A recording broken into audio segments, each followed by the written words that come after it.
I secretly planned my escape from my husband, and he never noticed. I always believed that love meant compatibility, that if two people cared enough about each other, they could overcome anything, even the hard stuff.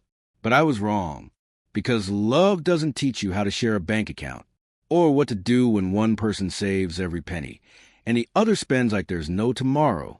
My husband, Matt, and I weren't rich, but we were stable, or so I thought. We lived in a modest apartment, paid our bills on time, and had a small savings cushion. I took care of the finances, the budgeting, the long-term planning. Matt, he just lived in the moment. At first, it felt harmless. He liked gadgets. I liked grocery lists and spreadsheets. It was a balance, in theory, opposites attracting. But over time, the little indulgences began to pile up. It started with small purchases, nothing outrageous. A speaker here, a pair of expensive sneakers there. Things that felt unnecessary, but not disastrous. I noticed them, of course, but I brushed it off. It didn't seem worth starting a fight. Then, gradually, the pattern shifted. The amount increased. The frequency picked up. I started seeing deliveries arrive that I hadn't expected. Electronics, clothes, accessories, things that didn't feel like us. It was strange, but I trusted him. Until I opened our credit card statement and saw a number that didn't make sense. $5,600. Not in total, just in charges I couldn't account for. That was the moment it hit me. This wasn't about one speaker or one pair of shoes. This was a behavior, a habit, a choice he kept making again and again behind my back. It wasn't just the spending. It was the secrecy. It was the fact that we had once promised each other we'd always talk before making big decisions, that we'd build a life together based on trust, that we were on the same team. But standing there, holding that statement in my hand, I realized something I'd been too afraid to admit before. We weren't a team anymore. We were two people pulling in opposite directions, and the rope between us was starting to fray. After that evening, everything felt different. I didn't say anything right away. I needed time to process. I sat alone at the kitchen table, surrounded by paperwork, receipts, and a growing sense of dread. Each page I flipped through told a story I hadn't agreed to be part of, a story written in delivery fees, luxury items, and subscriptions we didn't use. Every line on that statement felt like a small betrayal, not because of the money itself, but because of what it meant. It meant decisions were being made without me. It meant there were wants being prioritized over needs. It meant that I had been budgeting carefully, cutting back, stretching every dollar, while someone else was quietly undoing all in the background. And worst of all, I hadn't seen it. Or maybe I had, but I didn't want to admit it. I double-checked our savings account. What was once a cushion was now barely enough to cover 1 month of rent and groceries. His personal checking account, the one I rarely asked about, was overdrawn by several $100s. I opened my own account. $427. That's what I had. In that moment, I felt two things. The first was shame, that I'd let it get this far without speaking up. The second was fear, because I wasn't sure if this was just carelessness or something deeper, something broken. That night, I didn't sleep. I just sat in the living room, staring at the shadows on the wall, wondering how someone could share your bed, your name, your life, and still hide things that big. By morning, I had made up my mind. I wasn't going to yell. I wasn't going to cry. But I was done pretending everything was fine. If we were going to move forward, the truth had to come out. All of it. Even if it meant tearing everything apart to get there. When the morning came, the light felt too sharp. The kind that doesn't bring warmth, just exposure. Like it was illuminating every uncomfortable truth I hadn't wanted to face. I went through the motions. Brewed coffee, made breakfast, washed a few dishes. But I wasn't really there. My body moved, but my mind was spinning through numbers, unanswered questions, and the weight of everything I hadn't said. He noticed I was quiet, but he didn't ask. And maybe that silence said more than any words could have. The hardest part was that I didn't want to turn this into a war. I wasn't trying to play detective or keep score. I just wanted to understand how we had gotten here, How two people who once made shared grocery lists and dreamed about buying a house were now living in two different versions of reality. I thought back to the beginning, to our early years, when we'd sit at the kitchen table together with our laptops, laughing over spreadsheets and meal plans. He used to joke that I was the responsible one. Back then, I thought that was a compliment. Now it felt like a setup, like I'd been given the weight of two people's futures and told to carry it alone. What scared me most wasn't the debt. It was a realization that I couldn't trust him, not just with money, but with honesty, with partnership, with the life we were supposed to be building together. And once trust starts to erode, even the strongest foundations start to crack. I needed answers, not just for the sake of the budget, but for the sake of my sanity. I needed to know whether this was something we could repair, or if I'd been holding up a relationship that had already quietly collapsed. So I did what I always do when things fall apart. I made a plan. I told myself I would stay calm. No accusations. No raised voice. Just facts. Just the truth laid out clearly, like a spreadsheet. I printed out 3 months of bank statements. Highlighted every unnecessary charge. Color-coded them by category. Food delivery, electronics, clothing, entertainment. I even made a pie chart. Not because I thought he'd appreciate the visuals, but because I needed to see it for myself. I needed to know I wasn't imagining things. I scheduled the conversation like a meeting. Saturday morning, no distractions, no phones. I called it a budget check-in. Neutral enough not to feel threatening, serious enough to demand attention. He sat across from me at the table, coffee in hand, scrolling through his phone while I opened the binder. I laid it out. The numbers, the spending trends, the red flags. I didn't editorialize. I didn't accuse. I just presented the facts. And still, it didn't land. He looked at the pages like they were in another language, blinked, shrugged, said it wasn't that bad, that he'd cut back soon, that we were still fine, but we weren't fine. We hadn't been fine in a long time. It was like watching someone ignore a leaking roof because the floor wasn't wet yet, as if the slow drip of debt wasn't already seeping into everything. Our savings, our future, our trust. I asked if he had a plan, a strategy, any intention of taking this seriously. He smiled, not warmly, but dismissively, like I was being dramatic, like I was overreacting. And in that moment, something inside me went quiet, not out of peace, but out of exhaustion. Because nothing feels lonelier than trying to solve a shared problem by yourself.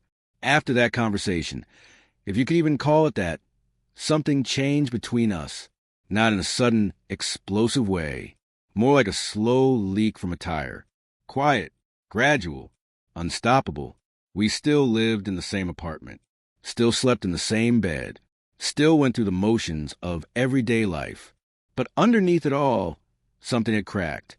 It showed in small ways first. I stopped reminding him about bills. He stopped asking me what we could afford. The tension between us stopped being spoken and started being lived. And I couldn't help but feel like I had been turned into the villain just for caring too much, for wanting us to be okay. Every time I saw a new package on the doorstep, my chest tightened. Every time I opened the banking app, I held my breath. I began resenting him for things I used to love. His spontaneity, which once felt charming, now felt reckless. His optimism, once endearing, now felt delusional. Even his laughter sometimes grated on me, because I couldn't understand how someone could be so light when everything felt so heavy. And maybe that was the worst part of all. Not the spending, not the money, but the isolation.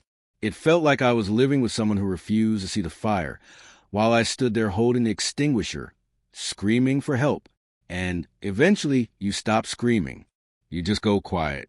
Not because you've accepted it, but because you've started planning your escape. The decision didn't come from anger. It came from survival. One afternoon, I opened a new bank account. Just mine. No shared access, no linked cards, no notification sent to anyone but me. I kept it quiet, unremarkable, buried beneath routine. At first, I only moved small amounts. A little from my paycheck, a refund I'd forgotten about, leftovers from grocery trips where I bought less than I planned. It wasn't much, but it was mine. It felt strange, sneaky even, like I was doing something wrong. But then I'd remember all the nights I stayed up calculating how to stretch our rent, how to make the minimum credit card payments, how to build a future out of numbers that never quite added up, and the guilt would disappear. Because somewhere along the way, I had stopped feeling like a partner in a marriage and started feeling like a risk manager in a one-sided contract. He didn't notice anything. Not the new account, not the growing distance, not the subtle ways I stopped sharing. Receipts, plans, thoughts. I had once told him everything. Now, I was learning to keep pieces of myself separate, safe, quiet. And the more I did it, the easier it got. I told myself it wasn't forever, just a safety net, just until things stabilized. But deep down, a question started to form, slowly, quietly, like a whisper I didn't want to hear. What if I was already planning a future without him? The first time a letter came from a collections agency, I thought it was a mistake, a glitch, a miscommunication. It was addressed to him, but we share the mailbox, and I always open the mail first. My stomach dropped before I even tore the envelope open. Inside, an overdue notice. One of his credit cards, not the shared one, not the one I tracked, had gone unpaid for months. The balance was over $8,000. That explained a lot. The late-night scrolling on his phone, the odd tension when the topic of money came up, the fact that he'd stopped opening certain emails. At first, I didn't say anything. Not because I was afraid of the confrontation, but because I already knew what would happen. He would downplay it, say he had it under control, that it was just temporary. And even if I showed him the letter, even if I handed him the numbers in black and white, he'd find a way to dismiss them, because by then, denial wasn't just a reflex. It was his reality. Meanwhile, I was the one paying for two phone plans, 2 grocery bills, 2 lives, one managed, one unchecked. The emotional toll was harder to track than the financial one. Because even as I quietly paid off minimum balances and cut back on spending, I was also shrinking, emotionally, mentally, spiritually. There's a kind of loneliness that only exists when you're physically next to someone, but worlds apart. That was us. Same roof, same dinner table, different planets. Eventually, I broke. Not loudly, not dramatically, just a quiet unraveling, a weight I had carried too long finally slipping from my grip. I told him I couldn't do this alone anymore. Not the debt, not the denial, not the resentment that was building like mold between the walls of our relationship. To my surprise, he agreed to therapy, not because he thought he needed it, but because he thought it would shut me up. He said it as a joke, but it landed like a slap. Still, I took the win. We booked a session with a marriage counselor, a soft-spoken woman in her 40s who listened more than she talked. I liked her immediately. In that first session, I did what I always do, laid out the facts, the accounts, the missed payments, the debt, the anxiety. I explained how I felt like I was holding the whole structure of our lives together with duct tape and stubbornness. He smiled through most of it, made a few jokes, rolled his eyes once or twice, said he didn't realize it was such a big deal. The therapist nodded, scribbled something down, and asked him gently how he saw the situation. He said he just wanted us to have fun again, that he felt suffocated by all the financial talk, that I had turned our marriage into a business. And in that moment, I realized we were in completely different stories. I was fighting to save a sinking ship. He thought we were arguing about the curtains. We went to 3 more sessions. Each one felt the same. He said the right things. Promised to change. Promised to stick to a budget. Promised to take it seriously. And for a while, he did. Or at least, he made it look like he did. For a few weeks, things felt better. Lighter, even. He stopped ordering takeout. He said no to a weekend trip with friends. He even started asking me before making purchases, no matter how small. It almost felt like progress. Almost. But something about it didn't sit right. It felt rehearsed, like he was following a script, doing what was expected, not because he believed in change, but because he wanted to get through the scene. I kept waiting for the moment he'd slip, and eventually He did. It started with a single purchase, a new watch. Not a necessity, not budgeted. He said it was a reward for being good with money the last few weeks. Then it was a new gaming monitor, a spontaneous dinner with friends, a surprise upgrade on his phone. Each time, the justification was different, but the result was always the same. The numbers started creeping back into the red. I checked the shared card one night and saw over $1,300 in new charges, none of which were mine. I didn't even react this time. No confrontation, no breakdown, just silence, numb silence. Because once a pattern has been repeated enough times, it stops feeling like a shock. It just becomes part of the background noise of your life. And that's when I knew this wasn't a phase. This wasn't a misunderstanding. This was who he was. People talk a lot about legal divorces, court dates, lawyers, splitting assets, but they rarely talk about the emotional divorce. The moment when something inside you quietly signs the papers long before the world ever knows. That moment came for me on a Tuesday. Nothing dramatic. No yelling. No broken plates. Just silence and a sense of finality I couldn't shake. He had just left for work, humming to himself, acting like everything was normal, like we hadn't slipped right back into the same destructive patterns we had promised to fix. I sat on the edge of our bed, looking at the corner where his new gaming monitor now stood, still in its packaging, $600. He didn't even bother hiding it. That's when I realized I no longer felt angry, or hurt, or shocked. I felt done. Done begging someone to care about the future. Done carrying the weight of a two-person life by myself. Done shrinking my needs to protect someone else's comfort. There was no fight left in me, and that terrified me more than any argument ever had. Because once you stop fighting, the love that used to hold everything together begins to loosen, like threads unraveling from fabric that once felt strong enough to last forever. I wasn't sure what I was going to do yet, but I knew something had ended, even if no one else could see it, even if the paperwork hadn't caught up. I had emotionally signed my name at the bottom of a goodbye. Once I crossed that invisible threshold, the point where love turned into resignation, everything became clearer. I started a plan, quietly, like someone preparing for a storm they knew no one else believed was coming. I made a list, not of groceries or errands, but of steps, practical, deliberate, necessary. I called my bank and rerouted my direct deposit to the private account I had opened months earlier. I met with a financial advisor, alone, told her just enough to get guidance, not so much that it raised suspicion. She understood immediately. I printed out every document I could find, account statements, insurance policies, rental agreements. I made copies, scanned them, kept them in a password-protected folder. I didn't cry through any of it.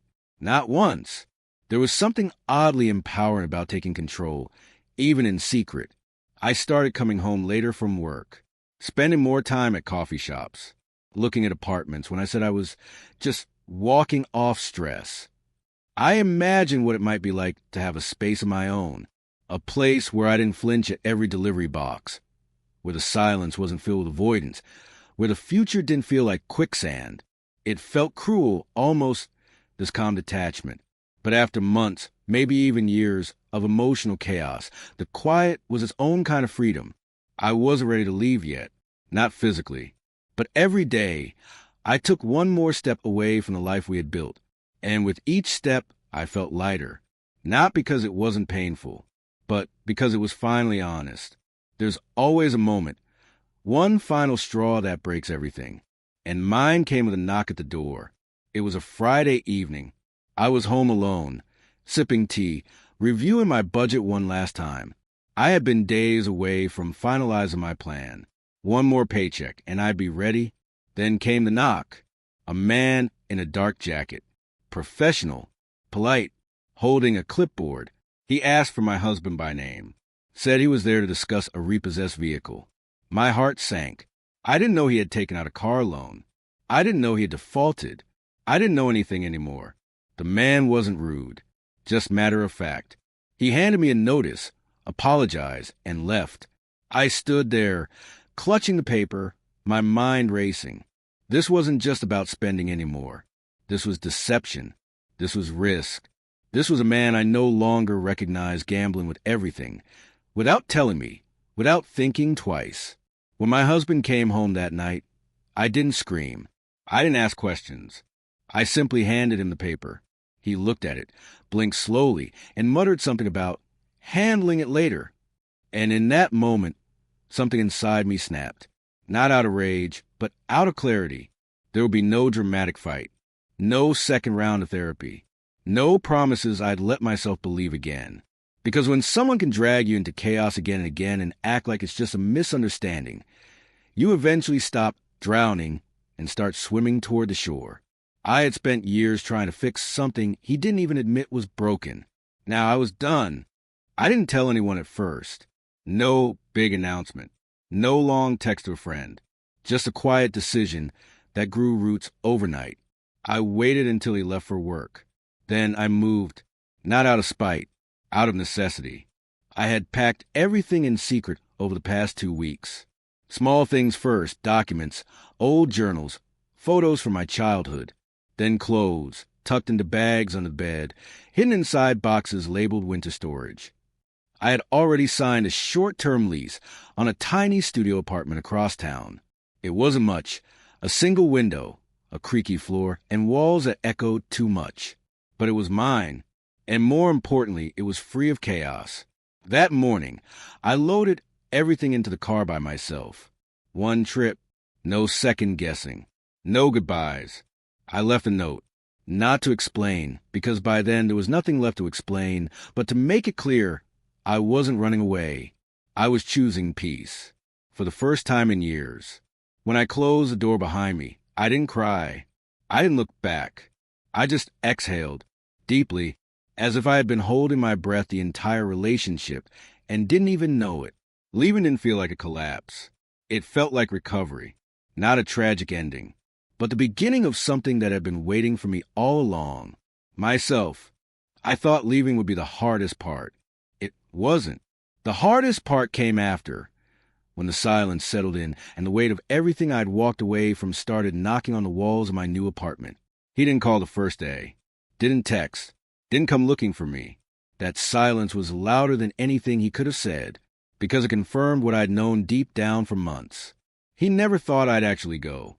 But when he finally did reach out, days later, it wasn't with remorse. It was confusion, anger, blame. He asked why I was being dramatic, why I couldn't have just talked it out again, why I'd chosen to abandon him. It was surreal. He wasn't devastated. He was inconvenienced. There were no questions about how I felt, no acknowledgments of what he'd done, just frustration that I had taken away his safety net, the one I'd quietly become.